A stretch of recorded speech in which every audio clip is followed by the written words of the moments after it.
Good afternoon, everyone. Today, Jack and I, we worked on the can crusher. Yeah. One of the many million that already exist, but ours is special. Yeah. Oh, okay. Damn, I think this improvisation. Okay, so the aim of the whole idea was that we wanted to increase the amount of volume of crushed cans that can go per meter cubed to recycling. That way that during public bins and stuff, you'll notice that sometimes the recycling gets overfilled and people start putting it in the rubbish bin. We don't want that. We want to have an ability that you can just hang it up so people can have a little bit of fun crushing it, and then it means that there's less likely chance that actual recyclable material will just be thrown away and put into landfill. That was expressed in the aim. That was especially the main goal, the whole purpose of it. And our target rate for volume of can, decrease the original can size by about 60%. That way, so that bins take up, or that way we fill up less of the bin for recycling. Yes. So we also wanted the budget, the actual total material that was made, was to be under $25 to produce. Because there are so many bins and we want it to be a simplistic design, we want to make it more cheap to produce with nice quality, that it encourages larger companies to invest, to push for this sort of green environmental stand. We had some constraints. Okay, yeah, I forgot that. Sorry. We got some constraints actually. It was really interesting. It took a little while to consider, but if a can is already bloated or damaged, it can affect the aim, which is to crush to about 65%, wherever that is there. If it is in any way deformed, it might actually be more difficult to achieve that percentage. Although not too much of a big effect, it kind of depurposes the aim. And there are also some safety issues behind if the can isn't fully intact before you crush it, it can top out, for example. So we also had to take into account that as well. Yeah, putting safety stickers. So these are some of the different models that are on the market. This is a hydraulic press one. This is a foot press. So you just press down on the can and there's a little compartment here that it just crushes. This one it's the same as a normal can crusher, but it is multi-stack. So after you crush it, it drops down from the compartment. And this one is a normal can crusher, but it has a bit of safety railing so that the can can't pop out, which was something to consider. So this was sort of the different models that were already on the market before we went into this. So the main goal was to make something that was smaller, more convenient, less clunky, something not as large as this, just enough that you can just sort of almost fit it in your pocket if you could. But also, a lot of these, so this is about $180, $200, that's $350, and that was closest to about $60. So when looking on the market, we also had to take into account that a lot of that, especially the very low-end sort of can crushers, they sold for about $25 to $50, and a lot of these ones, which were a bit high-end, were close to between $200 and $300, and we think that would price out a lot of consumers. So we had to sort of take into account what sort of metals we were going to use to reduce our costs of production. Yeah, and sort of what we're going over, we sort of to aim for about a sort of coffee-sized machine, like a small coffee machine-sized can crusher, which was less than 3.5 kilograms, and it was stable during operation. We also considered having to do either having it a floor mount or a wall mount, and we had to just be careful how stable that was during our mechanical operation. We didn't really want to use, it goes on the next book, where you didn't want to use anything that had to do with electrical. We wanted to use a mechanical arm press so that it would reduce environmental impact. And also with a hydraulic press, for like an air canister, for example, that it's a lot more maintenance on the product, and also it is a lot more. You have to take into a lot more safety factors as well. So, yeah, and going again, this is about the same thing as what I said. So we just had to make sure it didn't pop out and sort of make sure it uses safety. have instructions printed on the side was also a good consideration. Sure. Yeah, safety net. This is our specification table. It's about the same thing as the needs table, but if you just want to be like stick. So this is our QFD, and we just correlated between all the demand source sides that we needed to all of the quantity characteristics, more of the supply end and the house. There were quite a bit that correlated together. We had to just make sure that, like we had to, for a design, we had to make sure if we wanted to either cross, like on an industrial scale, we wanted to do a lot of cans or just individual one can. So, count that. Yeah, you want the next one. And we also, this is more of like the cans that I showed you earlier. These are the different companies, except for company 5. So these sort of take into account the price points of, well, it sort of just like just comparing against the market of each factor. And I figured that, especially with the how cheap it was, there was only like 2 brands that would have it anything less than $50. So other than that, but I'm pretty sure our company did pretty well and all that. Low cost and efficiency really helps, beat the competitors. My time. So I was the one being project leader. I organised the Gantt chart and the work breakdown structure to ensure that even amount of work was dispersed across the members.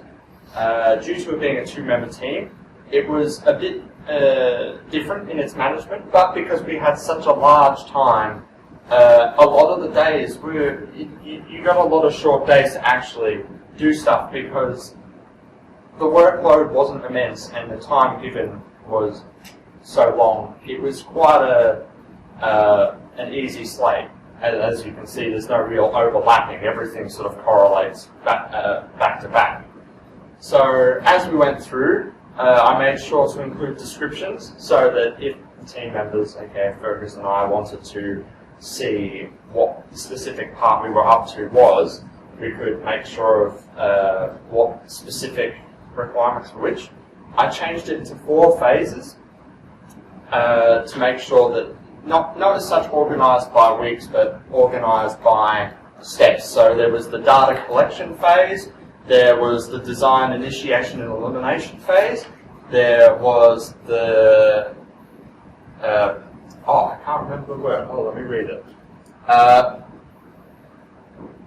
The solution phase, where we discuss the ethical, economical, social sort of parts that would be used. And then we rounded it down to the final stage, which is the printing, the finalising, and making the project presentation. This was the work breakdown structure. Essentially, it's built the same as the Gantt chart, but it shows just the main steps without the organisational time frame. We have, data collection, solution design, final and testing. These aren't the sources to anyone. This is just an overall expectation and acknowledgement of what work is to be done in what order. Here is some examples of our minutes of first meeting. We made sure that we always talked about what we discussed and that we addressed it during that time. A lot of live feedback was necessary with the small lack of contact teams. This happened over a range up to 7 meetings. We spent a few hours. Yeah, we would have things like 2 to 3 hour meetings. Recordings were an issue, actually. Recordings didn't always work. It seems that the program only allowed recordings when you were presenting something, which for us was about 17 seconds at one point. We didn't. But really you live me alone. So this was our last meeting. We made sure that we changed over the meeting minutes, so I'd do one, he'd do one, I'd do one, to make sure that we get that even balance and it's fair. And then we went on to drawings. Now, the drawings of the projects were very fast because there was a bit of time pressure because of the lack of team members.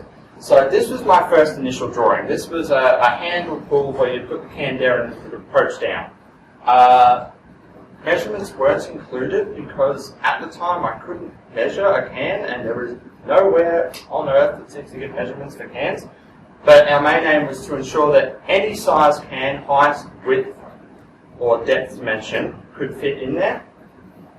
So then, after looking at more simplistic designs and something that would be cheaper, we went to a two-piece can set where you have the barrel, you put the can in there and then you grab the top and you punch it through. Now, the negatives to this was you would eventually have to pull the can out. So to compensate with that, I drilled a gap right through the centre so that you can grab it with your fingers and pull it out and put it in the bin. Initially, we also had a design of where the can would have a dip in it, and it would be a different size dip. So, because for different can, like you've got just the normal can, just like that, and you've got the thinner can, but it's taller. Red Bull cans and such. So it would be a dip and then another dip inside of it, so that it would stay secure. But we sort of went for just safety and security. We tightened this one for this design. Because there is a potential that a can does bring condensation. Yeah, because a can does bring condensation, it can slip even if there are divots. So we thought the better option was to actually enclose the can in a barrel so it as such doesn't fly everywhere. Now, this was the final design before being printed, what Fergus has in his hands.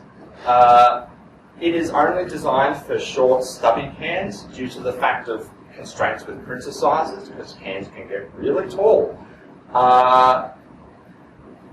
We left out the indents, and I couldn't print off the second part again due to size constraints, sadly. But the good part about this was a resize, because the other one, the cans are surprisingly large. So once after measurements, I made sure that I got the circumference correct and everything.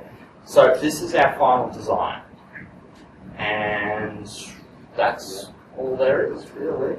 Thank you for listening. Question here from audience. Questions? Very interesting presentation. No question? Alright. Thanks, guys. So, Yes, thank you. I'll be leaving.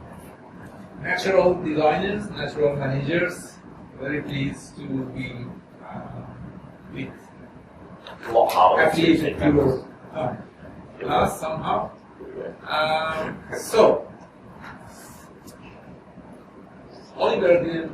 No, not once. No meeting. He was in my materials. I don't think he's here in class. Oh, yeah. No, we saw him at midterms, and he popped up, and you were in a breakout room with him. But I remember seeing his can, and I was like, Okay, He too much was for in him. my Oh well.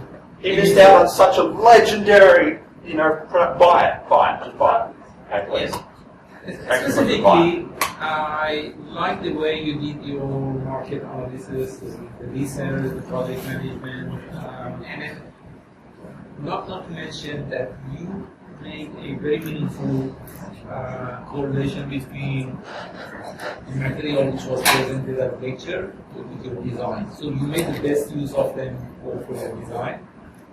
And believe me, that is a silver bullet. No matter what project, the same methodology is going to work for you.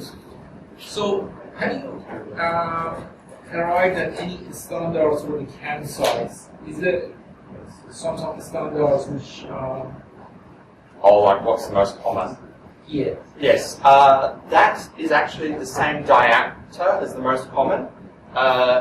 In fact, the only reason this is designed for the shorter ones is because the printer can't print actually tall enough. So in fact, this, if we had a larger printer, this would actually be the correct diameter for practically any can except those large ones, energy ones. yeah. It's good if you try to see whether there are standards. And if there are, you may want to mention them in your report, right? So, because this specific design, it has something to do with safety. People don't want their finger caught inside the crushing. So, again, have a look whether there are safety standards. I mean, this is not all about the customer negotiation, customer needs. Some rule, you as a designer should bring that to the attention of the customer.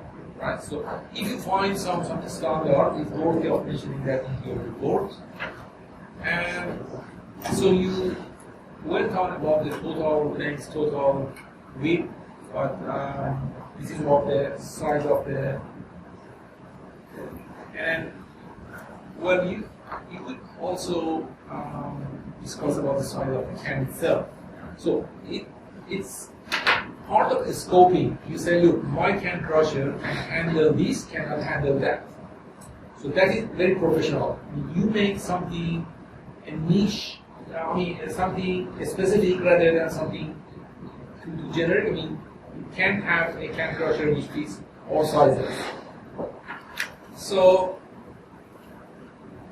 I noticed that in your cost of quality you included the competitors, and that was a very good thing. Your can chart was as real as it gets in a 11 weeks activity. Yes. So that was very good. And 65% reduction, that is a thoughtful thing to say. It is a design guideline. So when you are making the design, you are putting in the detailed design, that is exactly the kind of guideline one needs to make sure whether how they should go about the stroke of the can crushers. Yeah. How much stroke do I need if I want to get that 65%? So, any assembly or animation that was easy. When you make the 3D, it's just a matter of a couple of clicks to make an animation. You want to. It's not good for the report, but for presentation, that would be later on you can use for future projects. And yeah, that was very good Thanks. presentation. Please join me in.